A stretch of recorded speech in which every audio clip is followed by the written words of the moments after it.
Hello friends, आज આપણે આગળ ચર્ચા કરીએ છીએ development and communication skill in ઇંગ્લિશની અંદર. તો આજે આપણે ચર્ચા કરીએ છીએ on the basis of workplace situation. તો વર્કપ્લેસ સિચ્યુએશનની અંદર જે કોમ્યુનિકેશન થાય છે, જે હિયરિંગ આપણી કેપેસિટી છે, લર્નિંગ લિસનિંગની જે કેપેસિટી છે, કેવી રીતે આપણે લિસનિંગ કરીએ છીએ. તો listening on the basis of the workplace situation. તો there are the various workplace situation that require the different type of listening. And this type of listening are one છે, ફર્સ્ટ આપેલું છે આપણને ક્રિટિકલ લિસનિંગ. ક્રિટિકલ લિસનિંગનો મતલબ થયો છે કે critical listening take place to evaluate, to જજ and forming an opinion. જ્યારે તમારે તમારો અભિપ્રાય રજૂ કરવાનો હોય ત્યારે તમારે જે વ્યક્તિની જે વાત તમે સાંભળી રહ્યા છો બહુ ક્રિટિકલી એટલે બહુ ધ્યાનપૂર્વક સાંભળી રહ્યા છો. એના આધાર પર તમે પોતાનો અભિપ્રાય રજૂ કરતા હો છો. સામાન્ય રીતે લોયર્સ જે હોય છે આ રીતે કામ કરતા હોય છે. અવર listen critically hour one listening critically to evaluate the answer and performs on the interview in a job interview. Job ઇન્ટરવ્યુમાં પણ ક્રિટિકલી એ સામેવાળા વ્યક્તિની માહિતી સાંભળતો હોય છે, બહુ ટીકાત્મક રીતે એની માહિતી સાંભળે છે અને ત્યાર પછી એના આધાર પર પોતાનો આન્સર એટલે કે રજૂઆત કરતો હોય છે. સેકન્ડ છે એપ્રિશિએટિવ લિસનિંગ. એપ્રિશિએટ કરવું એ આપણને ખબર છે કે એપ્રિશિએટ એટલે પ્રોત્સાહનની વાત છે. Appreciative listening take place when the listening is at the good poetry, presentation or the speech. બહુ સારી વ્યક્તિ કોઈ જ્યારે કોઈ પોતાની પોએટ્રી રજૂ કરી રહ્યું હોય, પ્રેઝન્ટેશન કરી રહ્યું હોય, બહુ સારી રીતે સ્પીચ આપી રહ્યું હોય ત્યારે તમે એને એપ્રિશિએટ કરો છો અને બહુ ધ્યાનપૂર્વક સાંભળો છો. While listening to the chief guest in a function, listening to a speaker in a condolence meeting, or one undertake the appreciate listening. આ એપ્રિશિએટિવ લિસનિંગ કહેવાય છે. ત્રીજું છે emphatic listening. Emphatic listening take place when the listener try to understand the feeling of the speaker. જ્યારે જે સામેવાળો બોલનાર વ્યક્તિ છે એ બોલનાર વ્યક્તિની જે કયા અર્થમાં, જે ભાવાર્થમાં, જે ભાવ સાથે જ્યારે સમજી શકે તો એને એમ્ફેટિક લિસનિંગ કહેવામાં આવે છે. કાઉન્સિલર્સ, સાયક્રાટિસ્ટ છે, HR personals, trainers do understand the emphatic listening. And emphatic listening encourage the self disclosure by the speaker. એ બોલનાર વ્યક્તિને સેલ્ફ ડિસ્ક્લોઝર, પોતાની જાતની જ્યારે રજૂઆત કરતા હોય એવી રીતે સાંભળવાનો પ્રયત્ન કરે છે. ત્યાર પછી છે આપણે જોઈએ છીએ કે discuss various way for improving the listening skill. જ્યારે આપણામાં લિસનિંગ સ્કિલની ખામી હોય તો આપણે એને કેવી રીતે ઇમ્પ્રૂવ કરી શકીએ છીએ એ સમજવાનો પ્રયત્ન. તો એની અંદર આપણને આપ્યું છે કે following are the various way for improving the listening skill. First, pay attention. જ્યારે તમારી લિસનિંગ સ્કિલ તમે ઇમ્પ્રૂવ કરવા માંગતા હો ત્યારે સૌથી પહેલી વસ્તુ, કોઈ પણ બાબત હોય એની પર ધ્યાન આપવું, એટલે કે pay attention. The speaker deserve your undivided attention. બરાબર છે, તમારું એટેન્શન બીજી કોઈ જગ્યાએ ના દોરાય એવી રીતે અનડિવાઇડેડ એટલે ડિવાઇડ થયા વગરનું એ ડિઝર્વ કરતો હોય છે, એવું ઈચ્છતો હોય છે કે તમે એની પર બીજી કોઈ જગ્યાએ ધ્યાન આપ્યા વગર એક જ બાબત પર ધ્યાન આપો. Therefore, listener should look at the speaker directly with the full attention. પ્રત્યક્ષ રીતે એની તરફ નજર રાખીને કામ કરવામાં આવે છે અને પૂરેપૂરા ધ્યાનથી, વિધાઉટ બીંગ ડિસ્ટ્રક્ટેડ બાય સરાઉન્ડિંગ્સ. આજુબાજુ શું ઘટનાઓ બની રહી છે સરાઉન્ડિંગ્સમાં એનાથી વિચલિત થયા વગર, ડિસ્ટ્રેક્ટ થયા વગર.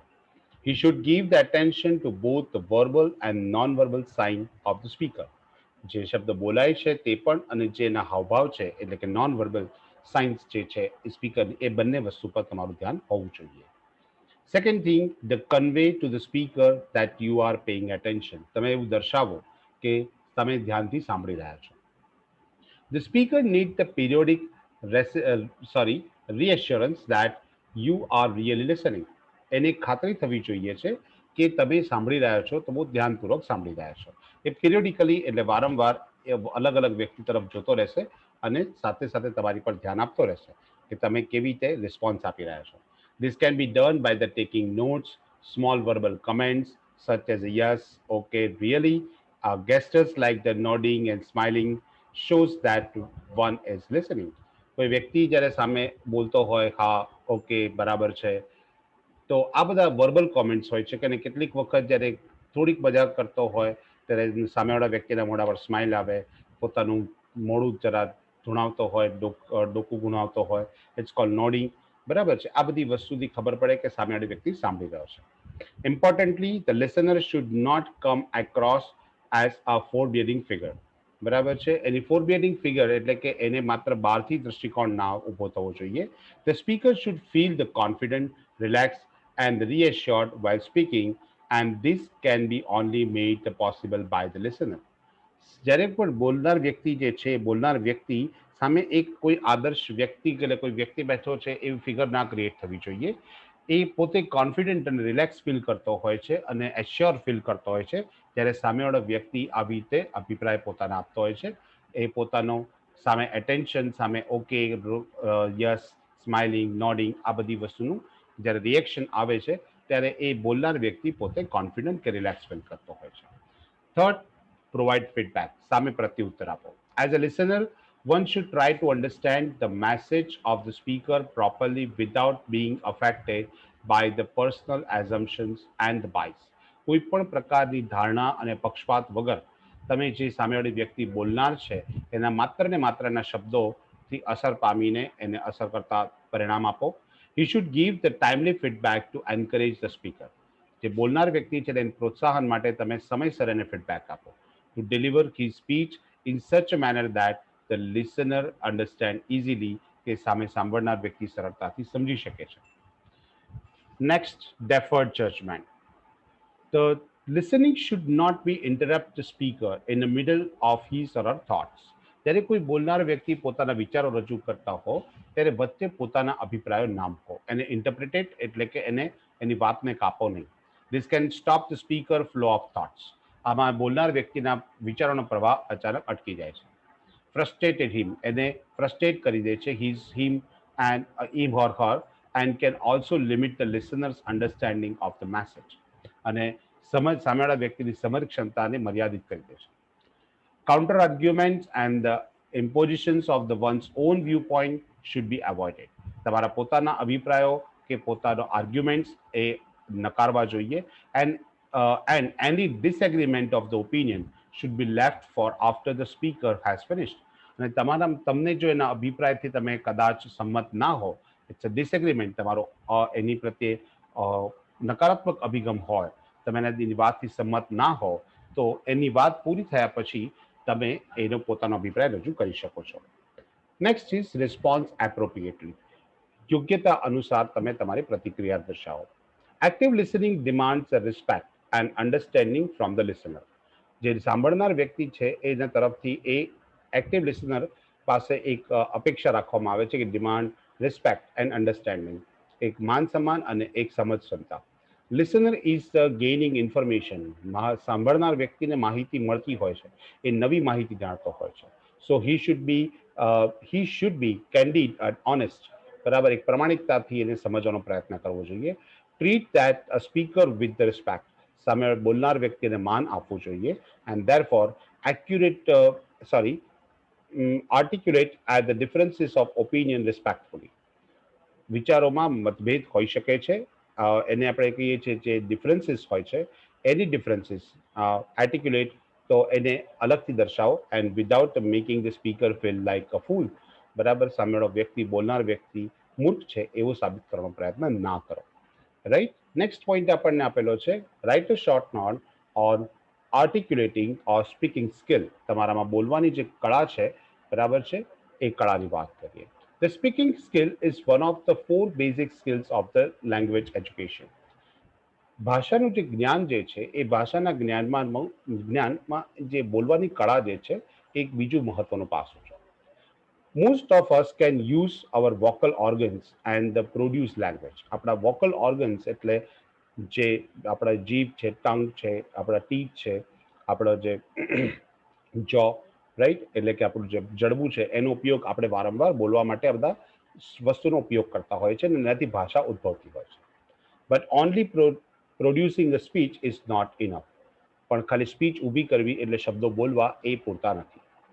We need to learn the techniques of using our speech most effective for communication. જ્યારે માહિતી સંચાર કરતા હો તે વખતે સામેવાળા વ્યક્તિને અસરકારક એવી માહિતી એટલે કે એને અસર કરી જાય એવી ટેકનિક્સ તમને આવડવી જરૂરી છે જેથી તમે બોલી શકો. એટલે બોલનાર બહુ બધા વ્યક્તિ છે, અસરકારક બોલનાર વ્યક્તિ બહુ ઓછા હોય છે. તો આપણે એ શીખવાનું છે કે ઇફેક્ટિવ કોમ્યુનિકેશન માટે એની ટેકનિક્સ, એ સ્પીચની ટેકનિક્સ આપણને આવડવી જોઈએ.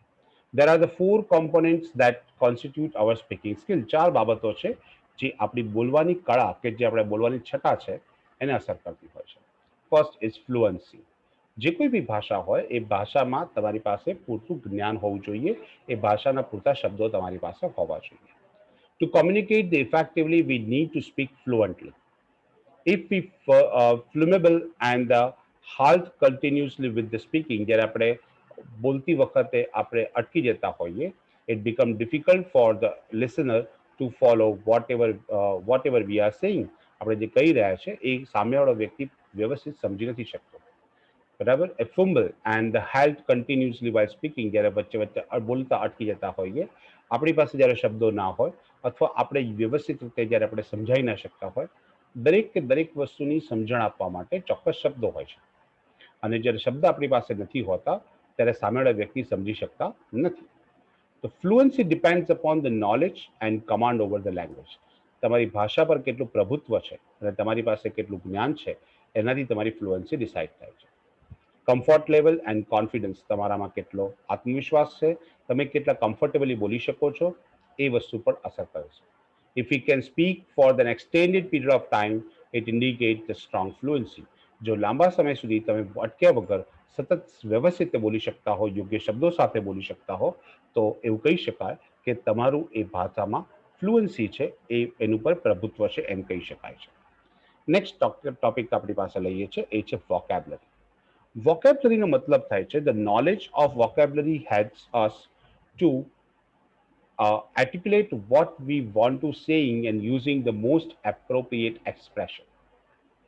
એના માટે જ્યારે કોઈ પણ શબ્દનો તમે ઉપયોગ કરતા હો ત્યારે વોકેબ્યુલરી એટલે એના ઉચ્ચારણ સાથે સાથે એની પ્રતિક્રિયા પણ હોવી જોઈએ, એવા તમારા હાવભાવ પણ હોવા જોઈએ, એક્સપ્રેશન હોવી જોઈએ. If we do not have the words to say what we want to say, જે આપણે જે કહેવા માંગીએ છીએ એના માટે આપણી પાસે શબ્દો ના હોય, that we cannot put it powerful, ત્યારે આપણે અસરકારક રીતે એ સામેવાળા વ્યક્તિ સામે રજૂ નથી કરી શકતા.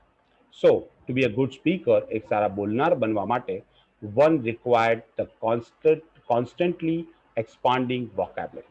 આપણું vocabulary constant expand થાય એ બહુ જરૂરી છે. The best way to grow the vocabulary is to read a lot or return concern. Read a lot of return concern. Return જે લેખિત સામગ્રી છે એને સતત વાંચતા રહેવું. Listen to the language in audio visual form. Audio visual form જે આપણે મૂવીઝમાં જોતા હોઈએ છીએ, એ ઓડિયો વિઝ્યુઅલ ફોર્મની અંદર એ ભાષાને સમજવી એટલે કે જોવી, and to make a note of any new words that we encounter in a vocabulary notebook. જે આપણે પહેલી જ વખત નવો શબ્દ સાંભળી રહ્યા હોઈએ તો એવા વર્ડ્સને આપણે નોટબુકમાં નોટ કરવું, અને આવી રીતે આપણી વોકેબ્યુલરી સુધારી શકાય છે. Third thing is grammar. No one can speak a language without knowing the grammar of the language. કોઈ પણ ભાષા તમે ના બોલી શકો જ્યાં સુધી તમને એના ગ્રામેટિકલ પોઈન્ટ્સ એટલે કે એના ગ્રામર તમારી પાસે ના હોય, એના કાળનું જ્ઞાન તમારી પાસે ના હોય. After the basic understanding of the grammar of a language, we must try to speak that language. એ ભાષાને બોલવા માટે તમારી પાસે એના ગ્રામરને સમજવું બહુ જરૂરી છે. ત્યાર પછી પોઈન્ટ આવે છે પ્રોનાઉન્સિએશન એટલે ઉચ્ચારણ. Pronunciation is a very important and the complex part of language. ભાષાનો એક જટિલ તબક્કો છે, એક બહુ મહત્વનો પાસું છે. It indicates a lot of sub skills that we need to practice in order to learn in speaking. બોલવા માટે આપણે ઘણા બધા સબ સ્કિલ્સ એટલે કે ગૌણ કળાઓ એટલે જે આપણી આવડત છે એનો ઉપયોગ કરવો પડે છે. Skill speaks can use the sub skills of the pronunciations to emphasize and make the communication effective. જે સ્કિલ્સ છે જે આપણી પાસે જે સ્પીકર્સ જે બોલનારની જે આવડત છે can use the sub skills of pronunciation to emphasize and to make the communication effective, અને એ કોમ્યુનિકેશન અસરકારક બનાવી શકે છે, એનું મહત્વ દર્શાવી શકે છે. ત્યાર પછીનો ટોપિક આપણી પાસે છે ઇંગ્લિશ સાઉન્ડ, જેની ચર્ચા આપણે નેક્સ્ટ લેંગ્વેજમાં કરીશું. બાય.